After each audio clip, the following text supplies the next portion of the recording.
Sebelumnya, Assalamualaikum warahmatullahi wabarakatuh. Perkenalkan, saya Herlina Indah Septiani dengan NPM 1910303102 akan memaparkan mengenai keterpaduan dari materi teknologi ramah lingkungan. Oke, jadi jejaring temanya seperti ini. Pada materi teknologi ramah lingkungan ini mencakup dari dua bidang keterpaduan, yaitu kimia dan juga biologi. Baik, di sini ada beberapa pokok pembahasan dari materi yang akan kita bahas, yaitu mengenai pengertian, prinsip dan fungsi, kemudian aplikasi ataupun penerapannya, serta teknologi tidak ramah lingkungan. Selanjutnya, yang pertama yaitu mengenai pengertian, di mana teknologi ramah lingkungan merupakan bentuk penerapan teknologi yang memperhatikan prinsip-prinsip pelestarian lingkungan. Dengan kata lain, teknologi ramah lingkungan merupakan salah satu bentuk upaya pemeliharaan lingkungan dari masalah pencemaran lingkungan. Kemudian di sini ada prinsip-prinsip dari teknologi ramah lingkungan, yaitu yang pertama adalah refine, atau menggunakan, di mana refine ini menggunakan bahan yang ramah lingkungan serta melalui proses yang aman. Selanjutnya yang kedua yaitu reduce atau mengurangi.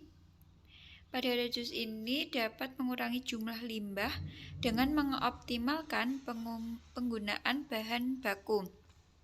Kemudian prinsip yang ketiga yaitu reuse atau memakai, yaitu memakai bahan-bahan yang tidak terpakai atau sudah menjadi limbah yang diproses dengan cara yang berbeda untuk digunakan kembali. Selanjutnya prinsip keempat yaitu recycle atau menggunakan kembali. Nah, dari recycle ini sama dengan reuse, namun pada prosesnya ini juga sama menggunakan cara yang sama. Kemudian prinsip yang kelima yaitu recovery, di mana recovery ini pemanfaatan limbah untuk diproses demi memenuhi kebutuhan yang lain. Selanjutnya prinsip yang keenam, ini tipe retrieve energy atau penghematan energi, di mana retrieve energy ini dapat menghemat energi dalam proses produksi itu. Kemudian di sini ada beberapa fungsi. Yang pertama, fungsi dari teknologi ramah lingkungan ini menjaga kelestarian alam dari kerusakan, kemudian menjaga lingkungan yang bermanfaat untuk menjaga kesehatan, meminimalkan limbah sehingga mencegah pencemaran lingkungan, memanfaatkan barang-barang yang tidak berguna menjadi produk yang berguna bagi masyarakat, kemudian memudahkan dan pemenuhan kebutuhan manusia. Selanjutnya ada aplikasi penerapan dari teknologi ramah lingkungan. Yang pertama yaitu pada bidang energi, itu ada biofuel, biogas, dan sel surya. Kemudian pada bidang transportasi ada kendaraan hidrogen, mobil surya, dan mobil listrik. Kemudian pada bidang lingkungan ada biopori, fitoremediasi.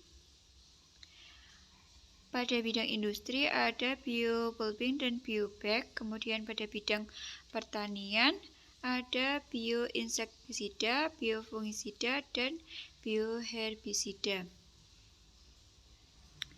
Selanjutnya ada teknologi tidak ramah lingkungan.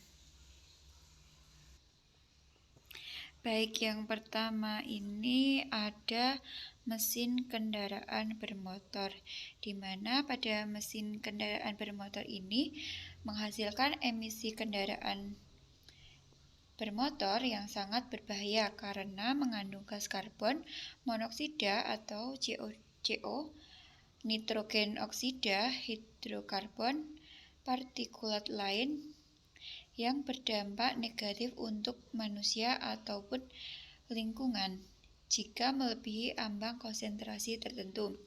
Misalnya nih, satu kendaraan bermotor yang memenuhi jarak 1 km setidaknya akan menghasilkan 200 gram emisi karbon CO2, sehingga emisi karbon yang dihasilkan dalam jangka panjang di Indonesia dengan total kendaraannya sendiri mencapai lebih dari 126.000 dan terus meningkat per tahunnya. Kemudian yang kedua ada semprotan aerosol. Semprotan aerosol sendiri merupakan semprotan yang bermanfaat semprotan aerosol ini merupakan semprotan yang memanfaatkan tekanan gas guna menyemprotkan cairan yang ada di dalamnya. Meski terlihat tidak memiliki dampak apapun, namun bahan yang digunakan sebagai gas pendorongnya yaitu adalah klorofluorokarbon atau CFC. Jika senyawanya terlepas ke udara, gas CFC akan mengendap dan membuat lapisan ozon akan menipis. Ketika lapisan ozon menipis ataupun berlubang, lapisan ozon tidak dapat menahan atau melindungi bumi dari sinar UV yang berbahaya bagi manusia. Contoh lainnya ini menimbulkan resiko kanker kulit sehingga terganggunya iklim dan cuaca yang ada di bumi. Kemudian teknologi tidak ramah lingkungan yang ketiga yaitu PLTK atau pembangkit listrik tenaga konvensional. Penggunaan energi listrik dapat memproduksi energi karbon yang bersumber dari pembakaran bahan bakar fosil. Pada pembangkit listrik di Indonesia sendiri, kapasitas terpasang pembangkit listrik sebesar 50% berasal dari pembangkit listrik energi fosil. Nah, yang digunakan ini adalah batu bara. Kebutuhan dari tahun ke tahun terus meningkat seiringnya dengan meningkatnya laju pertumbuhan ekonomi, penduduk, dan sektor industri. Penggunaan energi fosil akan menghasilkan limbah atau gas CO2 yang menyebabkan radiasi inframerah dari bumi kembali ke permukaan bumi sehingga menyebabkan pemanasan global. Selain itu, penggunaan energi fosil sebagai sumber utama pembangkit listrik berakibat pada penipisan cadangan sumber daya alam seperti minyak, batu bara, dan juga gas. Oke, jadi pemaparannya seperti itu untuk penugasannya. Di antaranya yaitu mempelajari kembali materi yang telah disampaikan. Kemudian silakan membuat poster dengan tema ramah lingkungan. Tugasnya dikumpulkan melalui email. Nanti emailnya saya kirimkan di grup kelas.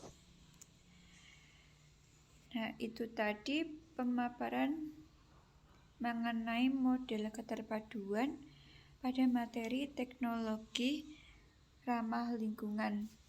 Kurang lebihnya mohon maaf. Wabillahi taufiq wal hidayah. Wassalamualaikum warahmatullahi wabarakatuh.